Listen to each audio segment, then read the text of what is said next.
오감보다 특별한 여섯 번째 감각, 말센스. 마음을 사로잡는 말센스의 비밀. 좋은 사람은 이렇게 말한다. 대화의 물꽃 특이. 나는 너보다 더 힘들다는 힘 빠지는 위로. 상심해 있는 누군가를 보면 당신은 조용히 그 자리를 비켜주는가? 아니면 다가가 위로의 말을 건네는가? 만일 상대를 위로한다고 한 말이 오히려 더 큰 상처를 준다면 차라리 조용히 자리를 비켜주는 편이 훨씬 낫다. 그렇다면 낙담에 빠진 상대 앞에서 우리는 어떻게 반응해야 할까? 상대가 많은 걸 말하고 싶어 하지 않을 때는 원인을 캐묻지 말아야 한다. 상대에게 왜 그러느냐, 이유가 뭐냐 하나하나 캐묻는 행동이 그에게는 압박이 될 수 있다. 심지어 자기가 연약할 때를 이용해 당신이 기회를 잡으려 한다고 오해할 수도 있다. 자존감이 나락으로 떨어진 상대에게 건네는 위로. 많은 사람이 내가 더 비참하다는 식으로 대응해야 상대의 마음을 풀어줄 수 있다고 오해하는데 이는 착각이다. 사실 이것은 매우 낮은 수준의 대화법이다. 여기서 세 가지 단계별 대화법을 살펴보자. 나쁜 말투. 오늘 기분이 별로예요. 왜요?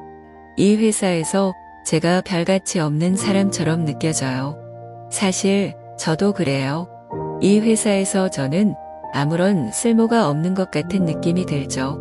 다른 사람들은 실적도 좋고 모두 뛰어나잖아요.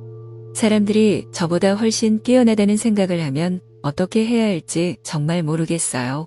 그래서 얼마 전에는 다른 회사에 이력서도 넣었어요. 네, 평범한 말투. 오늘 기분이 별로예요. 왜요? 이 회사에서 제가 별가치 없는 사람처럼 느껴져요. 사실 저도 예전에는 그런 생각이 들었어요. 나보다 다른 사람이 훨씬 뛰어난 것 같고 심지어 내 실적만 형편없는 것처럼 느껴졌죠. 하지만 그 힘든 시기를 잘 견뎌낸 지금은 괜찮아요. 어떻게 이기셨어요? 매일 업무 일기를 썼어요. 매일매일 아주 작은 것이라도 성장했다고 느낀 것은 모두 기록했죠. 그렇게 하다 보니 나를 다른 사람과 비교하지 않고 자신과 비교하게 되었어요. 조금씩이지만 매일같이 어제보다 성장한 나를 보니 마음이 안정되었어요. 오늘 다른 사람이 해낸 일은 노력하면 나도 내일 해낼 수 있다는 믿음이 생기기 시작했죠.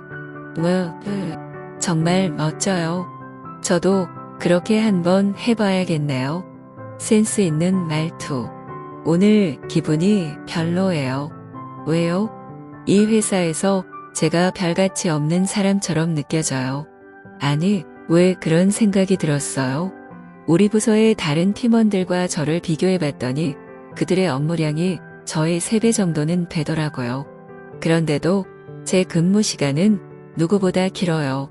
저는 주말에도 잔업을 하고 심지어 제 돈을 들여가며 외부에서 열리는 여러 업무 특강에도 참석하거든요. 그런데도 별 효과가 없어요. 이러다간 얼마 못 가 지쳐서 나가 떨어지고 말 거예요. 정말 대단하신데요? 그렇게 바쁜 와중에 자기 개발을 위해 시간을 내는 사람은 많지 않아요. 당신이 지금 공부한 것들은 나중에 사용할 기회가 반드시 올 거예요. 자신을 다른 팀원들과 비교하는 건 좋지 못한 방법 같지만 어쨌든 당신은 다른 사람들에게 빚지지 않아요. 당신은 앞으로 점점 더 좋아질 거예요. 내 말을 못 믿겠으면 매일 업무 일기를 한번 적어보세요. 그럼 당신과 동료들 간의 차이가 점점 좁혀지고 있다는 사실을 발견할 수 있을 거예요. 당신은 지금 더욱 강해지고 있는 거예요. 나쁜 말투가 위험한 이유는 내가 더 비참하다고 말하려다 자신의 정보를 너무 많이 이야기할 수 있기 때문이다. 게다가 이런 부정적인 생각은 위로가 필요한 사람에게 결코 좋은 영향을 주지 못한다. 어쩌면 그 당시에는 상대가 자기와 당신이 같은 늪 안에 빠졌다고 생각하고 친근함을 느낄 수 있을지도 모르지만 시간이 지나 위기를 넘기고 나면 당신이 별것 아닌 사람처럼 느껴져 무시당할 수 있다. 평범한 말투는 나쁜 말투보다는 어느 정도 수준이 올라갔다. 이로써 상대의 기분을 풀어주고 화제를 돌릴 수 있었으며 합리적인 제안을 할 수 있었다. 그러나 이런 대화법으로는 상대가 당신 정말 대단하네요. 당신이 저보다 한 수 위로군요. 라는 말밖에 하지 못하게 한다. 그리고 은연중에 상대에게 당신을 보고 배우라는 뜻을 내비치는 것이 되기도 한다. 우리가 반드시 알아둬야 할 것은 위로가 필요한 사람은 자존감이 낮아진 감정이 매우 취약한 상황이라는 것이다. 이럴 때 충고는 늪에 빠진 사람을 위해서 내려다보며 거기서 나와요. 식은 쭉 먹기예요. 나는 거기서 단번에 빠져나왔어요. 라고 외치는 것과 같다. 겉으로 보기에는 이런 위로가 문제가 없는 것 같지만 이는 두 사람의 관계를 좁혀주는데 아무런 역할을 하지 못한다. 반면 센스 있는 말투를 건네면 상대에게 사실 발 아래에는 늪이 없어요. 그리고 당신은 매우 훌륭한 사람이에요. 라고 일깨워주어 자신감을 회복할 수 있도록 도와준다.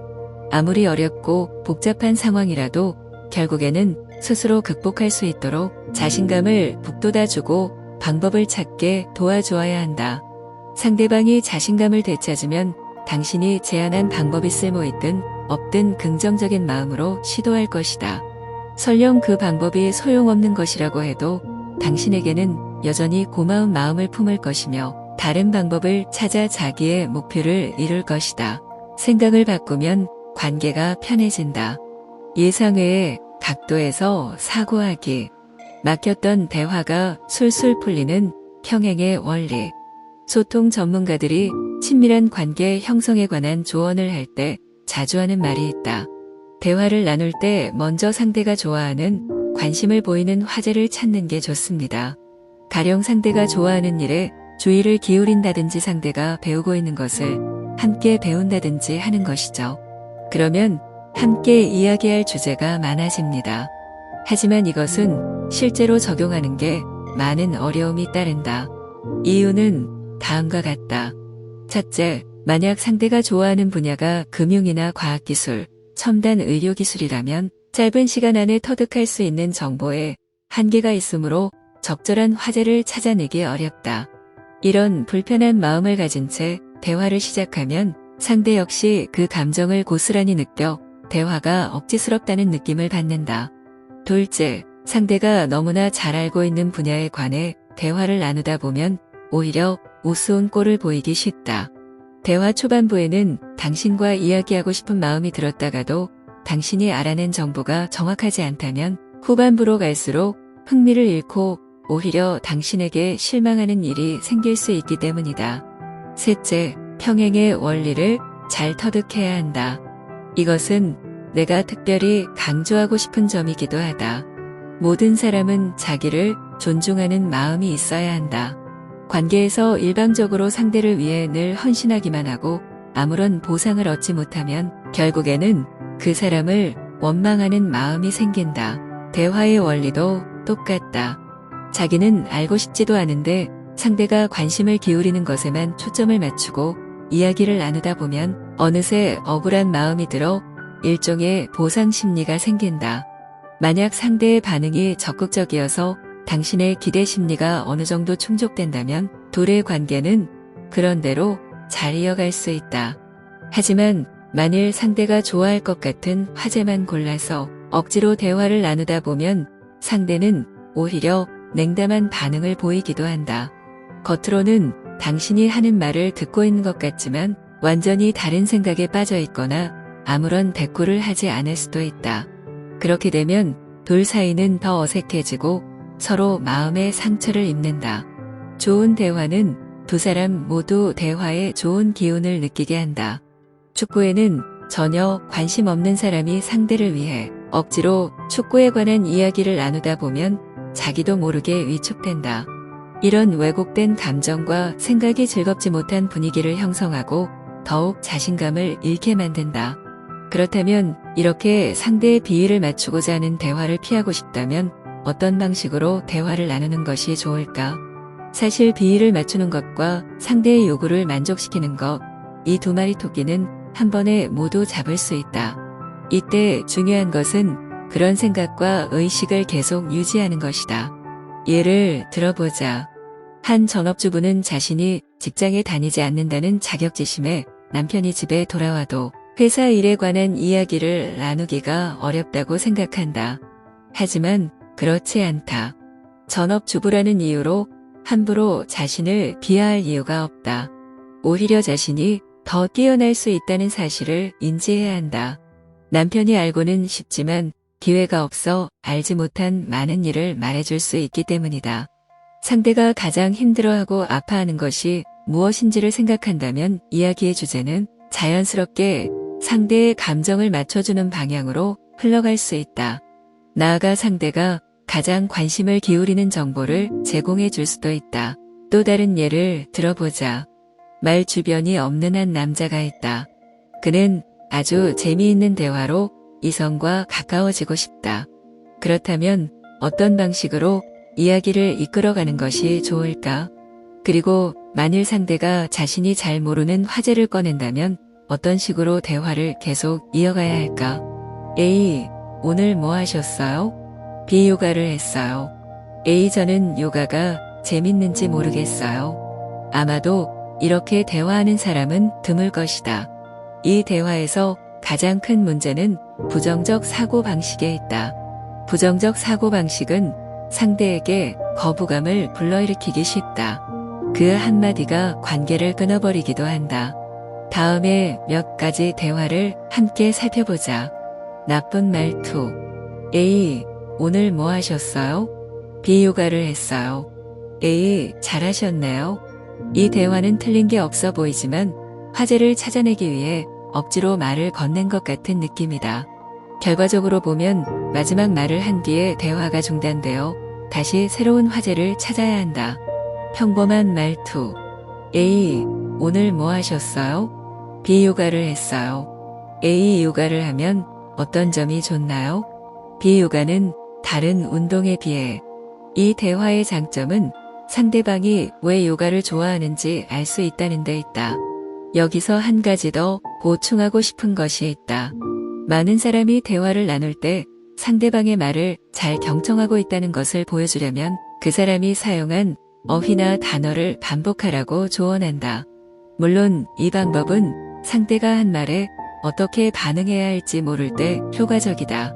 하지만 한 단계 깊어지고 싶은 관계라면 상대는 당신이 그 대화에 깊이 빠져 있고 진심으로 귀 기울이고 있다는 느낌을 원한다.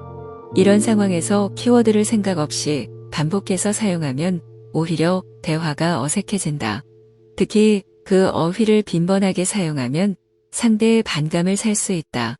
예를 들면 이런 식이다. A. 오늘 뭐 하셨어요?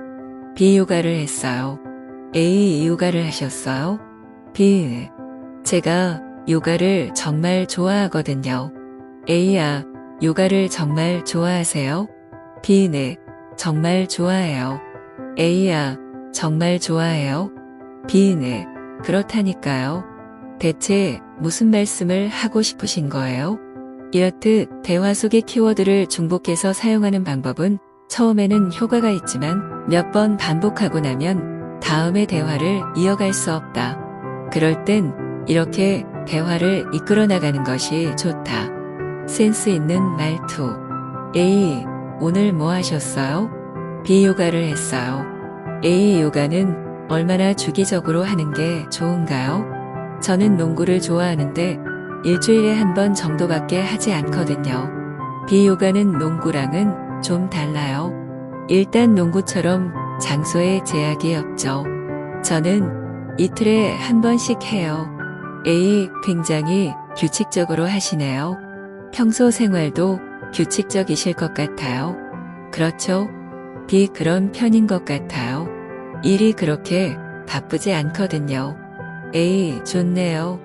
그럼 내일 혹시 시간 되시면 제가 식사를 대접해도 될까요? 배불리 드시고 괜찮으시다면 요가도 좀 가르쳐 주시고요.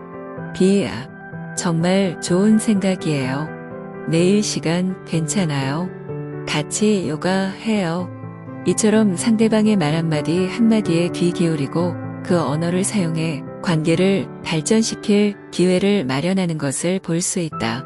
할 말을 다 해도 건방지지 않게. 공감과 반발의 절묘한 활용. 이를 다르게 생각하는 승자들의 언어 습관. 조금만 주의 깊게 주변을 살펴보면 능력 있는 사람일수록 열린 마음으로 편안하게 말한다는 사실을 발견할 수 있을 것이다. 그들은 한 가지 일이라도 여러 각도로 생각할 능력을 갖추고 있어서 감정 기복이 그리 심하지 않다. 또한 보통 직이나 직급이 높은 사람일수록 사회 경험도 풍부하다.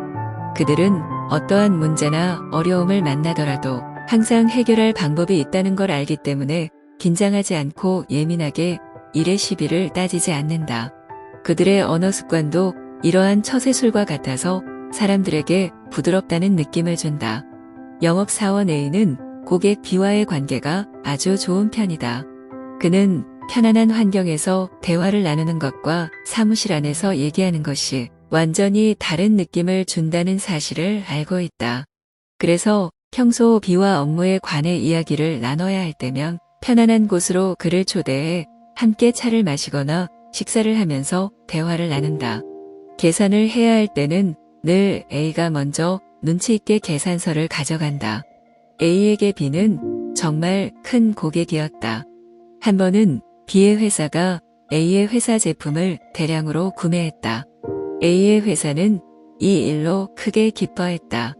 A가 직접 얘기하기 어려운 가격과 관련된 세부적인 사항은 그의 상사 C 부장이 직접 협상에 나섰다. 셋이 모여 이야기를 나눌 때의 분위기는 매우 좋았다. 비록 C 부장이 말이 많은 사람은 아니었지만 그가 하는 한마디 한마디는 B를 기쁘게 했다. C 부장이 B에게 물었다. 창업을 하던 당시는 지금보다 환경이 많이 열악하지 않았나요? 그런데 어떻게 유통업체들을 확보하셨어요? 이 화제가 나오자 B의 눈이 빛나기 시작했다. 그는 다소 흥분에 차서 자신이 창업했던 과정에 관해 신나게 이야기했다. 그는 말을 마무리 지으면서 자기 자랑을 했다. 창업한 지 얼마 되지 않았을 때 제 밑에서 일하던 사람들을 모두 제 형제 자매처럼 생각했어요. 그래서 좋은 것이 있으면 모두에게 공평하게 나눠주었죠. 지금도 우리 회사 사람들은 저를 형님이라고 불러요. 제가 한 번도 자기들에게 손해보게 한 적 없다는 걸 너무 잘 알기 때문이죠. 어딜 가든 그날 밥값이나 술값은 모두 제가 계산해요. 이건 A도 알 거예요. 사실 그 말을 듣고 A는 순간 멍해졌다. 하지만 겉으로는 그의 말에 동조한다는 듯 어쩔 수 없이 고개를 끄덕였다. 그렇지만 A는 마음이 좋지 않았다. 결국 A는 나중에 C 부장에게 불만을 털어놓았다. B가 항상 자기가 먼저 계산했다고 하지만 실제로는 제가 거의 계산했어요. 그런데 부장님 앞에서는 마치 제가 한 번도 산 적 없는 것처럼 말하더라고요. 자기가 저를 챙겨준 것처럼 말이에요. 그건 완전히 사실을 왜곡하는 거 아닌가요? A는 자기가 이렇게 말하면 C 부장이 B가 솔직하지 못하네. 하거나 자네 지금 혹시 거짓말하는 건 아니지? 라고 물어볼 것이라 생각했다. 그런데 정말 생각지도 못하게 C 부장은 전혀 이 문제에 얽매여 있지 않고 일의 옳고 그름을 따지지도 않았다. 그저 담담히 이렇게 말했을 뿐이었다. C 부장 상관없네. 그냥 그렇게 말하도록 내버려 두게. 오히려 자네가 푼돈도 안 쓰고 항상 식사를 대접하지도 않고 이렇게 큰 주문을 받아낸 걸로 알려지니 능력이 뛰어나다는 말이 되지 않는가? A 그렇지만 만약에 그 사람이 이 업계 사람들에게 항상 저를 만나면 자기가 계산을 했다고 말하면 어떡합니까? 그랬을 때 혹시 우리 회사에 불이익이 없을까요? C 부장 당연히 불이익은 없네. 오히려 우리 회사 영업사원이 당당하고 배짱이 좋다고 말할 걸세. 회사 제품의 품질이 좋다고 생각하는 사람만이 그렇게 고객에게 비굴하지 않고 오히려 고객이 우리를 찾아오도록 만든다고 평가할 거야. 이것이 A와 C 부장의 차이점이다. A는 일의 시비를 따지는 일에 목을 맸지만 C 부장은 그것에 얽매이지 않고 가장 중요한 장단점을 분석했다. 평소 우리가 사용하는 언어도 이처럼 재미있고 흥미롭다. 똑같은 일이라도 조금만 생각을 바꿔 바라보거나 묘사하면 그 뜻이 완전히 다르게 다가온다. 마주보지 않고 나란히 앉는 이유. 언뜻 보기에는 완전히 대립되는 것처럼 보이는 관계라도 협력하는 관계가 될 가능성이 있다. 예를 들면 고객과 판매업체 사이의 관계다. 알다시피 고객은 가장 적은 돈으로 최고의 제품을 사고 싶어 하고 판매자는 고객이 최대한 돈을 많이 쓰길 원한다. 여기에 존재하는 대립은 조절이 불가능한 것 같지만 사실은 그렇지 않다. 만약 둘 사이에 연관성이 생기면 기회도 덩달아 생긴다. 판매자는 고객의 수요를 추측해야 하고 고객의 수요는 판매자를 통해 만족된다.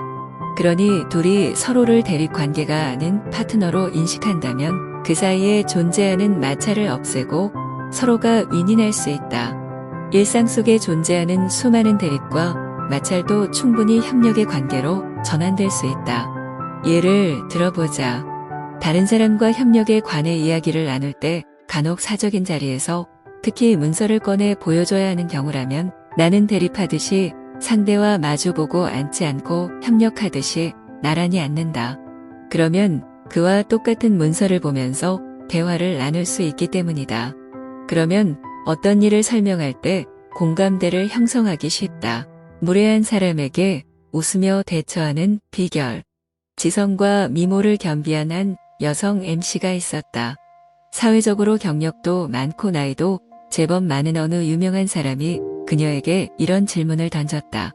누군가 공개적인 자리에서 당신에게 결혼을 잘못한 것 같다고 말했는데 혹시 그 말에 대해 어떻게 생각하십니까? 이 질문에 그녀는 현명하게 다음과 같이 대답했다. 어른들의 말은 잘 새겨듣는 편이에요. 아마도 그분 눈에는 제가 딸처럼 보였던 것 같아요. 그러니 제가 누구에게 시집을 갔다고 해도 애석해하는 마음은 똑같았을 거예요. 이 대답을 들은 그 유명 인사는 그녀의 명철하고도 현명한 대답에 감탄을 금치 못했다. 그녀는 자신의 인생을 평가하는 사람은 물론 그것을 구경하는 사람들의 마음을 모두 정복해야 했다. 이처럼 누군가 당신에게 무례한 말이나 행동을 했을 때 교양과 매너를 유지하면 상대에게 무례하지 않으면서 이를 지켜보는 주변 사람들에게도 당신이 어떤 사람인지를 보여줄 수 있다. 또 이를 통해 자기 자신을 존중하고 자존감을 높일 수 있다. 아무리 험악한 언어적 공격이라도 좋은 방향으로 이끄는 시도는 얼마든지 할 수 있다. 고의든 실수든 당신에게 적대적인 감정을 드러내는 사람에게 온화하고 겸허한 태도로 반응하는 것은 일종의 지혜이지 위축되고 겁내는 태도가 아님을 알아야 한다. 누군가 폭력적인 방법으로 당신을 대할 때 똑같은 방법으로 반응하면 당신 역시 지혜가 부족한 사람이 되어버리며 이는 당신의 이미지와 심리 상태에 모두 부정적인 영향을 줄 수 있다. 반대로 이 과정에서 최대한 상대의 체면을 살려주도록 노력해보자. 예의 바르게 상대를 대하면 시끄러운 여론을 잠재우고 상대를 변화시킬 수 있다. 때로 체면은 사람에게 심장과도 같이 매우 소중하기 때문이다.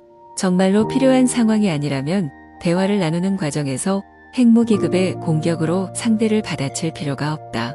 혹자는 누군가 나를 질타하면 나도 똑같이 그 사람을 질타해야 한다고 말한다. 그래야만 그 싸움을 끝낼 수 있다고 말이다. 물론 이것이 효과적인 방법 중 하나이긴 하다. 하지만 이렇게 했을 때의 단점은 원래 잘 해결할 수 있었던 문제를 더 크게 만들 수 있다는 것이다. 당신이 상대에게 퇴로를 마련해주지 않으면 당신 역시 물러날 길이 없다는 사실을 명심해야 한다.